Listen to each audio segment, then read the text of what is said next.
I woke up extra early to catch the last episode of Mandalorian Season 2, and I have pretty amazing things to say about it. All praise, to be honest.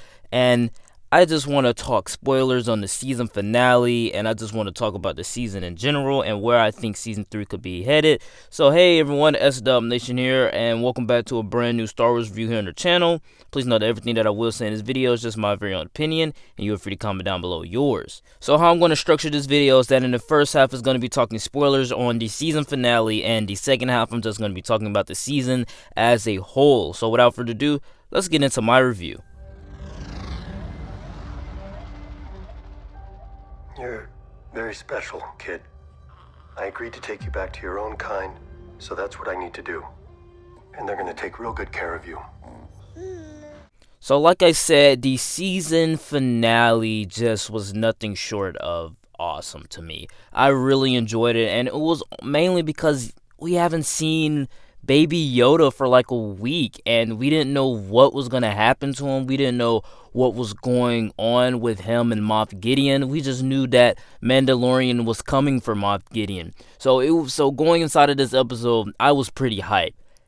And some of that has to do to the fact that the same thing that Moff Gideon said to Mandalorian in the 7th episode of Season 1 is the same thing that Mando said to Moff in the 7th episode of Season 2. So it was pretty much a lot more hype for that, because I was like, Mandalorian is mad, he's getting a team, he's going to go break your Baby Yoda out. So I thought that that was just nothing short of perfection. And going into the season finale, I was like, we have to have some answers about who answered the call for Baby Yoda. And some of that has to go back to the fact that a lot of people have been speculating that Ezra might show up, or that Cal from the video game might show up, or, you know, any other Jedi might show up, like a Force Ghost or something like that. And a little part of me kind of agreed that maybe it was going to be Ezra. I feel like if it was going to be Ezra, then that means that it can expand the Star Wars universe a lot. I didn't really, grasp onto the fact that Luke might show up, because it kind of shortens the world of The Mandalorian and Star Wars in general. But I love who they picked. I will get into that later, but I loved who they picked. And you know, you might already guess this, who they might have picked, but I just loved who they picked. It was so awesome. But overall, I just really enjoyed this season finale. Just like from the moment Boba Fett and Mando walked into that bar to get Bo-Katan and her other Mandalorian friend, Sasha Banks, the way they just walked into that bar, Boba Fett and Sasha Banks has a little duel. They get evened out, and then they go into the ship, and then they're off to fight Moff Gideon. They all comprise of a plan. I thought that the two Mandalorians, Bo-Katan and Sasha Banks, with Cara Dune and Fennec, just seeing that little team together, I was like, that's Rangers of the New Republic. Like, seeing them together was like, that's Rangers of the New Republic. They are actually setting up Rangers of the New Republic inside of this show. Maybe some of that might not be true with Fennec in there. And then when we just arrive on Moff Gideon's Star Destroyer, that whole entire sequence with them taking out the stormtroopers and Mando going in alone to get Baby Yoda, his fight with Moff Gideon is so cool when the lightsaber can't even touch the Beskar. There was even a scene where I actually thought that his helmet might have been bent or cracked a little bit. The Mandalorian and the Dark Troopers, they were fighting inside of this episode. On the way to get Baby Yoda, Mando came across the Dark Troopers that Moff Gideon kind of alerted and brought online. So then he tries to close the door. One of the Dark Troopers gets out, and then we have a fight with Mando. Mando is not doing too well. So then the Dark Trooper kind of lifts him up by the neck and just pins him up against the wall, and then start punching his helmet. And to me, I was like, is Mando going to die? Because I didn't want to see the Mandalorian, the star of the show, die before he got a chance to see Baby Yoda again. So I was like, I don't know about him dying. And then I just saw the helmet looked like it was going to be bent, and I was like, oh my god, he's going to die. But then he didn't die. He got the best of the Dark Trooper. He also used his Beskar spear to chop off the head of the Dark Trooper. And then he arrives at the Baby Yoda prisoner. We see Baby Yoda with some handcuffs on, just looking all cute and whatever. And then we have Moff Gideon sitting right there with the lightsaber activated above Baby Yoda's head.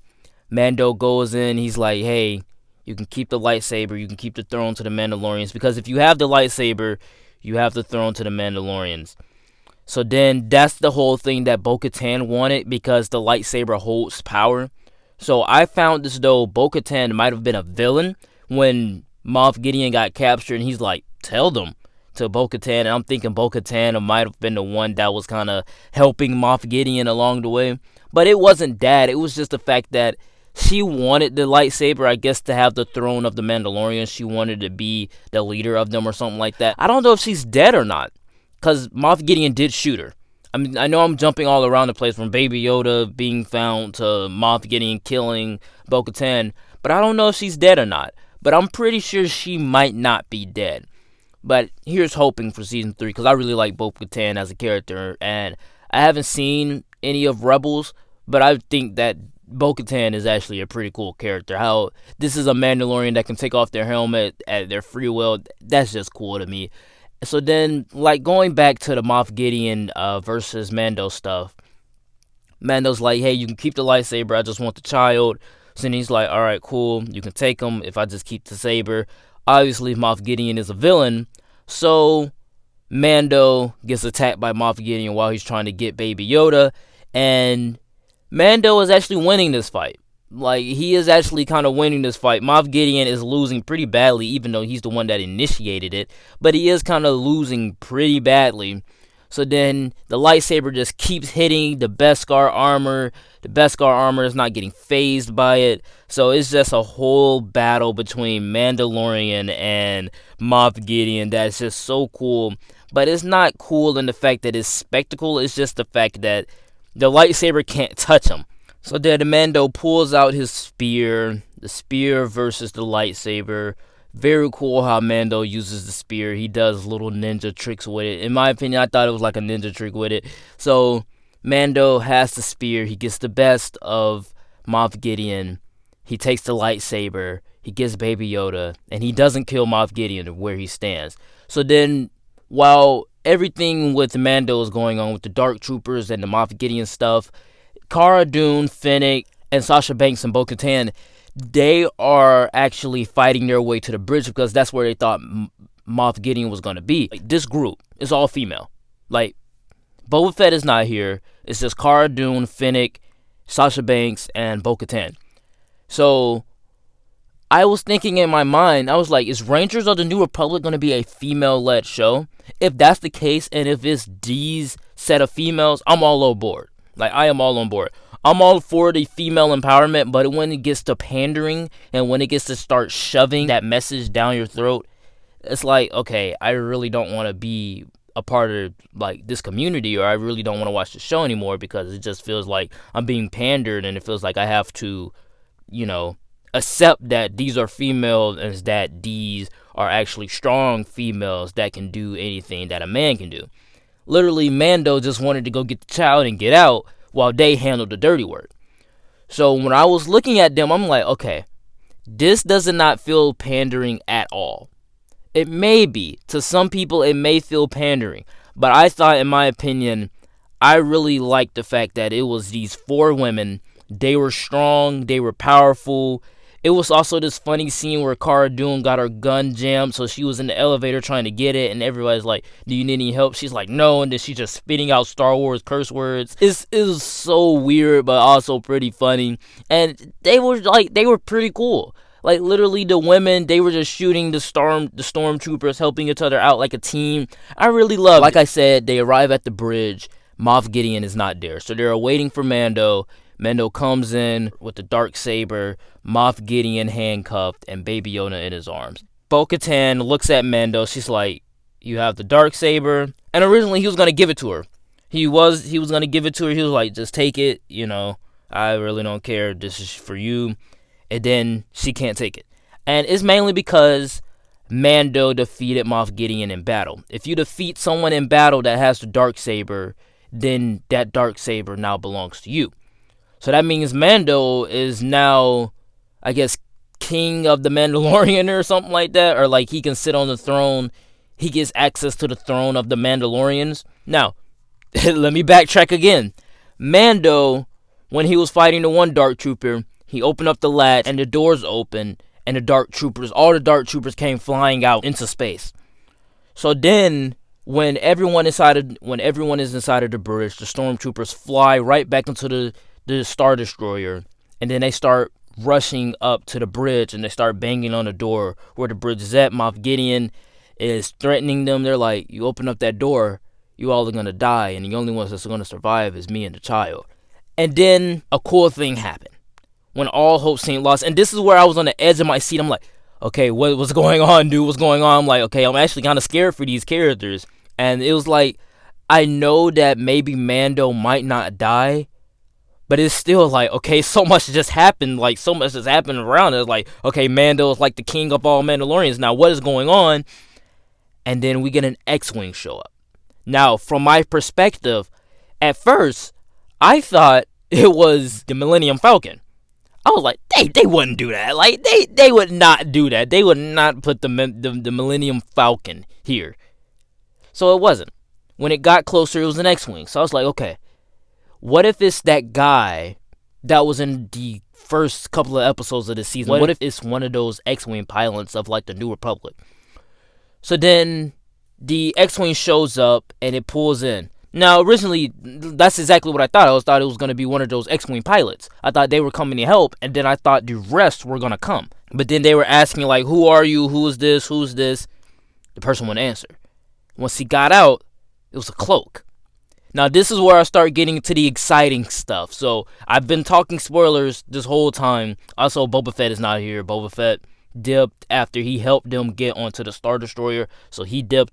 But this is where I start getting into the exciting stuff. And it starts getting exciting when the guy jumps out of the X-Wing with a cloak on. Now, immediately, you're like, it's the Jedi! Like, it's literally like the Jedi. So then he pulls up on the Dark Troopers. The Dark Troopers stop banging on the door, and then they all get their guns ready. And then they turn around. Next thing you know, you see a guy with the Force taking the guys out, just like walking down hallways with a cloak. You only see his back, walking down the hallway with a cloak flowing, flapping, everything. He's turning hallway corners. He's using the Force. Next thing you know, you see the green lightsaber power up. And in my moment, I was like, yes, yes, yes. I was like, oh my God, they are actually doing this. This is cool. This is amazing. I thought that it was going to be someone unknown. I thought it was going to be someone that we haven't seen in live action, but this is so much cooler. I can't wait to see what his face looks like. Lightsaber comes out. He's doing little trippy things with the lightsaber, moving all fast, taking out the Dark Troopers in a hallway. Just cool Jedi stuff. And then we only see him from the security cameras and a little bit inside of the hallways while he's taking out the Dark Troopers. But we don't see his face. We only see the cloak. We only see him with the lightsaber taking out Dark Troopers. It was just so cool and an amazing time. And I was like, this is great. This is an amazing season finale. And like, it was already being great the moment that Mando teamed up with the other two Mandalorians, and you can just see 3 Mandalorians and Boba Fett sitting in the same room together with Cara Dune and Fennec in the back. I was already hyped the moment that those 4 characters just were standing in a room together. Because it was cool. It was cool seeing these Mandalorian and Boba Fett sitting in a room together, convising of a plan to go get Baby Yoda, the child. And this would kind of solidify me as this was actually him. A black glove went out with his right hand. When his right hand showed in front of the camera, it was a black glove. I was like, it's Luke. It's Luke. They didn't do this. No. This is shortening the Star Wars universe. They wouldn't put Luke in here. But they did. And then the moment the doors opened up, So like throughout the entire time that Luke was down there fighting the Dark Troopers, Baby Yoda was looking at him through the security cameras. He's feeling the Force. He's guiding Luke to him. And the moment that Luke appears outside of the door opens, and it gets this like symmetry, and it gets this and we get this image that looks exactly like the Rogue One image with Darth Vader with the smoke and then the red lightsaber, but this time it's a green lightsaber. So then he walks in, takes off his hood, and it's Luke. CGI Luke is not Mark Hamill, but Mark Hamill is listed inside of the credits. But I can tell it's not Mark Hamill because it wasn't his voice. And also, yeah, CGI people do look weird, but his face looked really weird. Like, it was so weird that I was like, okay, this does not look like Mark Hamill. It's similar to Mark Hamill. Like, if I was going to look at him, I'd be like, oh yeah, that's like a Mark Hamill CGI guy. But all in all, that still didn't take away from the fact that I really enjoy seeing Luke inside of the show. I really enjoy seeing a main Star Wars character inside of this show. So Baby Yoda looks at Mandalorian, and the Mandalorian says he doesn't want to go with you. And then Luke is like, he's asking for your permission, because they can read each other's thoughts. So Mando then says goodbye to Baby Yoda, which is actually like a very emotional scene. And you can't even see the emotion on the Mandalorian's face because he has his helmet on. But then he takes his helmet off and he lets Baby Yoda touch his face and see his face. And I was like, this is a great moment. This is really a touching, great moment, and it actually shows the relationship between these two. So I really loved what they did with the Mandalorian inside of the season and his relationship to Baby Yoda. So then he puts Baby Yoda down. Baby Yoda doesn't want to really go, but he knows he has to. So then, next thing you know, we see R2-D2 roll behind from Luke, and then he just goes over to Baby Yoda. And I guess he recognizes it's of Yoda's species, so he's kind of excited too, R2-D2. And Baby Yoda's just looking at R2-D2, and I guess they're like reading each other's thoughts as well. I don't know what they were doing, but it just seemed like Baby Yoda was kind of invested with R2-D2. So then Luke picks up Baby Yoda. He says, "May the Force be with you," walks off with Baby Yoda. And you can see everyone smiling. You can also see Pedro Pascal's face. You can see that he wants to smile, he wants to wave, but he wants to be emotional, he wants to cry. Just the whole mix of emotions went inside of this season finale, especially from that last moment where Baby Yoda and the Mandalorian has to say goodbye. And it, like I said, an amazing emotional moment. At the end, there is a post-credit scene that displays that Boba Fett is going to have his own show, which we already knew. We already knew that they kind of filmed a little bit of it. I think it's already filmed or something like that. But Boba Fett has his own show called The Book of Boba Fett, coming December of 2021. So without further ado, let's just move right into our short little review for the overall season, and let's just get started with the good. And the good thing that comes to mind here is that the story is all about the journey and the relationship between Baby Yoda and the Mandalorian. Every episode of this season, even though some of them are air quotation marks filler, episodes 1 and episode 2, you can see, but I do believe that that's all just to build up the relationship between Mando and Grogu. Now, the fact that it also brings in animated and familiar faces just makes the show all the more interesting. And Mando and Grogu's relationship makes you fall in love with these characters, especially from the fact that Mando can't even emote, and you can still see his emotions through the helmet. Giancarlo is just a great villain. The performance here is so great to the point that you just don't want to stop watching him. Moff Gideon is such a great villain to me, and it's not because, we know much about him. It's just because the performance is actually pretty good. I'm not even that much of a big fan of Moff Gideon. I don't even know the character. We've only seen him for like 5 episodes. I don't even know him. But I love the performance. Boba Fett was a nice spice to the season, and it's also great to see other Mandalorians and Jedi, as well as familiar characters like Cara Dune, Fennec, and Greef Karga.